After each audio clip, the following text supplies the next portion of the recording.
नमस्कार दोस्तों, अभी हम इस वीडियो में एनसीईआरटी मैथ क्लास 10 का प्रश्नावली 2.1 के सभी क्वेश्चन को बहुत बेहतरीन ढंग से सॉल्व करके आप लोग को बताने वाले हैं। ये बहुपद चैप्टर का सबसे छोटा सा प्रश्नावली है जो कि 5 से 6 मिनट में सॉल्व हो जाएगा। इस प्रश्नावली से एक भी क्वेश्चन आपको बोर्ड एग्जाम में नहीं पूछा जाता है, आपको नॉलेज के लिए, और एनसीईआरटी की किताब में दिया है तो पढ़ना बहुत ज्यादा जरूरी है। बहुत ही अच्छे तरीके से हम आपको इसमें जो भी क्वेश्चन आपको दिया गया है सभी क्वेश्चन को सॉल्व करके मात्र 5 से 6 मिनट में आपको कंप्लीटली बता देते हैं। और हाँ, याद रखिए बोर्ड ने ये आदेश दिया है कि हर स्कूल में एनसीईआरटी किताब पढ़ाई जाए और एनसीईआरटी किताब से ही 90% क्वेश्चन एग्जाम में 95% क्वेश्चन पूछे जाएंगे। इसलिए दोस्तों हर हालत में आपको एनसीईआरटी कंप्लीट करना है। मैं एनसीईआरटी में शुरू से ही पढ़ा रहा हूं, अगर आपको शुरू से पढ़ना है तो हमारे स्टडी प्लस ऐप को डाउनलोड कर लीजिएगा और अभी ये 2 मिनट वीडियो देख लीजिए। हम आपको उसके बाद बता देंगे कि आप लोग एनसीईआरटी मैथ के सभी चैप्टर का लाइन बाय लाइन वीडियो और उसका पीडीएफ कहां से प्राप्त करोगे, है ना। तो कहां से प्राप्त करोगे मैं आपको भी बता देता हूं, ठीक है। सबसे पहले ये प्रश्नावली आप लोग देख लीजिए, ये हमारा प्रश्नावली है, ठीक है। इसी प्रश्नावली हम लोग को सॉल्व करना है। प्रश्नावली 2.1 है, इसमें जितने भी क्वेश्चन है इसी क्वेश्चन को सॉल्व करना है। देखिए यही हमारा प्रश्नावली, आप पढ़ लीजिए। यहां पर लिखा गया है कि किसी बहुपद px के लिए y बराबर px का ग्राफ नीचे आकृति 2.10 में दिया है। प्रत्येक स्थिति में px के शून्यों की संख्या ज्ञात करना है। मतलब कि px के शून्य की संख्या ज्ञात करना है। 1 2 3 4 5 6 6 को क्वेश्चन है। हमको लगता है कि 2 मिनट में क्वेश्चन बन जाएगा। अब px की शून्य कौन होता है मैं आपको बता देता हूं। यहां पर देखो, सबसे पहले हम यहां पर लिख देते हैं px के शून्य, px के शून्य लिख देते हैं। शून्य का px के शून्य कितने हो जाएंगे, तो देखिए px के शून्य कैसे निकालते हैं, ठीक है।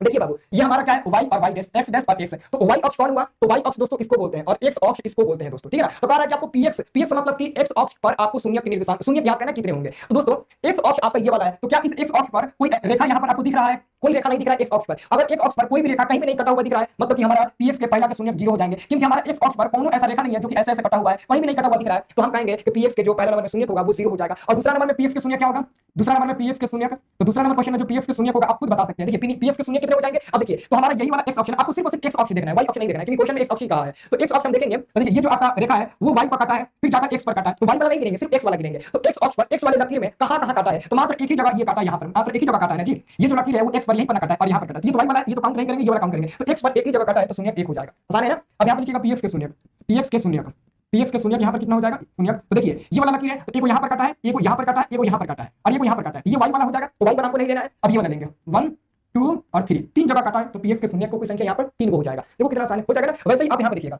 यहाँ पर शून्य कितना हो जाएगा, लिख देते हैं px के शून्य, है ना। px के शून्य कितना हो जाएगा, px के शून्य कितना हो जाएगा, तो देखिएगा एक को यहाँ काटा है, एक को यहाँ काटा, 2 को काटा है तो 2 हो जाएगा। ओके ठीक है। अब यहाँ पर देखिए px के शून्य यहाँ पर क्या हो जाएगा देख लीजिए। तो देखो एक को यहाँ काटा है, एक को यहाँ काटा है, एक को यहाँ, एक को यहाँ, एक को यहाँ, तो ये वाला एक y अक्ष में जाएगा, तो y वाला नहीं लेना है, ये वाला लेना है। 1 2 3 4, 4 जगह काटा है तो 4 हो जाएगा। आंसर हो गया, यही आंसर हो जाएगा, यही आपका आंसर हो जाएगा। और एक लास्ट बचा है px के शून्य एक लास्ट आपका बचा हुआ है, तो कितना हो जाएगा आप ये देख लीजिए, है ना। ये देखिए एक को यहाँ काटा, यहाँ एक ही जगह काटा है, 2 जगह नहीं, एक ही जगह, एक यहाँ है एक यहाँ है, तो ये तो नहीं लेंगे, ये लेंगे 1 2 और 3, तो कितना दिया 3 दिया, आपका 3 हो जाएगा, है ना। तो पहले में 0 1 3 2 4 3, ये हमारा 6 क्वेश्चन का उत्तर हो गया। बहुत ही आसान है, बस इतना ही पे है, इस क्वेश्चन में इतना ही है, और सॉरी इस एक्सरसाइज में इतना ही है। इसमें एक वही क्वेश्चन दिया है और एक वही 6 दिया और इसी को सॉल्व करना है। देखो मैंने बहुत आसानी से इसको सॉल्व कर दिया ना। अब दोस्तों लाइन बाय लाइन प्रश्नावली 2.2 2.3 2.4 सबका वीडियो देखना है तो ये रहा स्टडी प्लस ऐप जो कि प्ले स्टोर में उपलब्ध है। तुरंत जाओ प्ले स्टोर से डाउनलोड करो। डाउनलोड कर लेने के बाद दोस्तों अब मोबाइल नंबर पासवर्ड मत डालना, आप पहले न्यू यूजर आईडी पर क्लिक करके अपना आईडी बना लेना, नाम mobile number email ID state city और एक पासवर्ड डाल देकर अपना रजिस्टर करके एक नया आईडी बना लेना। पासवर्ड बढ़िया से डालना जो कि आपको हमेशा के लिए याद रहे। पासवर्ड अगर भूल जाओगे तो फॉरगेट भी कर सकते हो, कोई दिक्कत नहीं होगा, लेकिन याद रखने वाला पासवर्ड डालना। उसके बाद से हमारा ये वाला पेज ओपन हो जाएगा। अब इसमें और कोर्स में जाकर अपना पूरा कोर्स पढ़ सकते हो, लाइव क्लास कर सकते हो, free video, free PDF, free test, social media, social link मिल जाएगा, ऑल टेस्ट मिल जाएगा, एनसीईआरटी के सभी बुक्स मिल जाएंगे, माई कोर्स यहाँ पर आपको मिल जाएगा। और अगर आपको पूरी एक साल पढ़ना है तो 199 रुपये पेमेंट करके जल्दी से बैच को ज्वाइन कर लो। इतना सस्ता नहीं मिलेगा, बहुत जल्दी इसका प्राइस ज्यादा होने वाला है। और किसी को भी पेमेंट करने में दिक्कत आएगी तो यहाँ पर दोस्तों हमारा मोबाइल नंबर दिया गया है, यहाँ पर हमारा मोबाइल नंबर दिया गया है, उससे वहां से आप डायरेक्ट हमारे पास कांटेक्ट कर सकते हो। अगर आपके पास ऑनलाइन पेमेंट करने की सुविधा नहीं है तो मोबाइल नंबर पर संपर्क करके हमसे जानकारी ले लीजिएगा कि सर हमारे पास ऑनलाइन की सुविधा नहीं है, अब मैं क्या करूँ, मैं आपको बता दूंगा ऐसे ऐसे कर दो, आपका कोर्स ज्वाइन हो जाएगा, वैसे कर देना, ठीक है। चलिए बहुत बहुत धन्यवाद इस वीडियो को देखने के लिए। माता रानी की कृपा आपके ऊपर बनी रहे।